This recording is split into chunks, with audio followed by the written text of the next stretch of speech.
ತಾಯಿ ಭಿಕ್ಷೆ ಹಾಕಮ್ಮ. ಹೇ ಬೆಗ್ಗರ್ಸ್ ಏನ್ರು ಇನ್ನೂ ಭಿಕ್ಷೆ ಬಿಡ್ತಾ ಇದೀರಾ? ನೀವೆಲ್ಲ ಯಾವ ಕಾಲದಲ್ಲಿ ಇದ್ದೀರಾ? ಮಾವು ಲೆಕ್ಚರ್ ಎಲ್ಲ ಹೊಡಿಬೇಡ. ಭಿಕ್ಷೆ ಹಾಕಂಗಿದ್ರೆ ಹಾಕು, ಇಲ್ಲಾಂದ್ರೆ ಹೋಯ್ತಾ ಇರು. ನಾನು ನಿಮ್ಗೆ ಭಿಕ್ಷೆ ಹಾಕಕ್ ಬಂದಿಲ್ಲ, ಕೈ ತುಂಬಾ ಸಂಬಳ ಕೊಟ್ಟು ಕೆಲ್ಸ ಕೊಡಕ್ ಬಂದಿದ್ದೀನಿ. ಕೆಲ್ಸನಾ? ಏನ್ ಮೇಡಮ್ ಕೆಲ್ಸ? ಅದು ಇಲ್ಲೆಲ್ಲ ಹೇಳಕ್ಕಾಗಲ್ಲ, ಬನ್ನಿ ಒಂದ್ ಮೀಟಿಂಗ್ ಹಾಕಣ. ನಾನು ನಿಮ್ಗೆ ಕೆಲಸ ಕೊಡ್ತೀನಲ್ವಾ, ನಿಮ್ಮಿಬ್ಬರನ್ನ ಕಾಂಟ್ಯಾಕ್ಟ್ ಮಾಡ್ಬೇಕಂದ್ರೆ ಒಂದ್ ಒಳ್ಳೆ ಮೊಬೈಲ್ ಬೇಕು. ನಿಮ್ಮಿಬ್ಬರಿಗೂ ನಾನು ಒಂದ್ ಒಳ್ಳೆ ಮೊಬೈಲ್ ಕೊಡಿಸ್ತೀನಿ. ಏನಕ್ಕೆ ಮೇಡಮ್ ಮೊಬೈಲು? ನನ್ನ ಹತ್ರ ಐಫೋನ್ 15 Pro Max ಐತೆ. IPhone 15 Pro Max? ನೀನ್ ಯಾಕಪ್ಪ ಬೇಜಾರಾಗಿದ್ಯಾ? ನಿನ್ನ ಹತ್ರ ಮೊಬೈಲ್ ಇಲ್ವಾ? ಇದೆ ಮೇಡಮ್, ಆದ್ರೆ ನನ್ನ ಹತ್ರ ಇರೋದು ಚೆನ್ನಾಗಿಲ್ಲ ಮೇಡಮ್. ಎಲ್ಲರ ಹತ್ರ ಒಳ್ಳೆ ಮೊಬೈಲ್ ಇರ್ಬೇಕಂತ ಏನಾದ್ರು ರೂಲ್ ಏನೇನು ಆಯ್ತೇನಪ್ಪ? ನೀನ್ ಬೇಜಾರ್ ಮಾಡ್ಕೋಬೇಡ.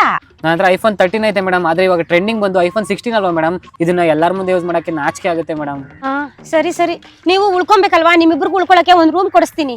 ಏನಕ್ಕೆ ಮೇಡಮ್ ರೂಮು? ನನ್ನ ಹತ್ರ 5 ಫ್ಲೋರ್ ಬಿಲ್ಡಿಂಗ್ ಐತೆ. ನನ್ನ ಹತ್ರ ಒಂದು ದೊಡ್ಡ ಫಾರ್ಮ್ ಹೌಸ್ ಐತೆ, ಅಲ್ಲೇ ಇಟ್ಕೊಂಡು ಬಿಡಿ. ಬಿಲ್ಡಿಂಗು ಫಾರ್ಮ್ ಹೌಸಾ? ಸರಿ, ನಿಮ್ಗೆ ಓಡಾಡಕ್ ಗಾಡಿ ಬೇಕಲ್ವಾ? ಅದನ್ನಾದ್ರೂ ಕೊಡಿಸ್ತೀನಿ. ಏನ ಗಾಡಿನಾ ಮೇಡಮ್? ನನ್ನ ಹತ್ರ ಲ್ಯಾಂಬರ್ಗಿನಿ ಕಾರ್ ಐತೆ. ನನ್ನ ಹತ್ರ ಮರ್ಸಿಡೀಸ್ ಬೆಂಜ್ ಐತೆ. ಏಯ್ ಲ್ಯಾಂಬರ್ಗಿನಿಲೇ ಹೋಗ್ಬೇಕು. ಬೆಂಜ್ ಅಲ್ಲೇ ಹೋಗ್ಬೇಕು. ಲ್ಯಾಂಬರ್ಗಿನಿ ಬೆಂಜೋ ಲ್ಯಾಂಬರ್ಗಿನಿ. ಬೆಂಜೋ. ನಿಲ್ಸಿ, ನನ್ಗೆಲ್ಲ ಅರ್ಥ ಆಗೋಯ್ತು. ಅಮ್ಮ ತಾಯೇ ಭಿಕ್ಷೆ ಹಾಕಮ್ಮ.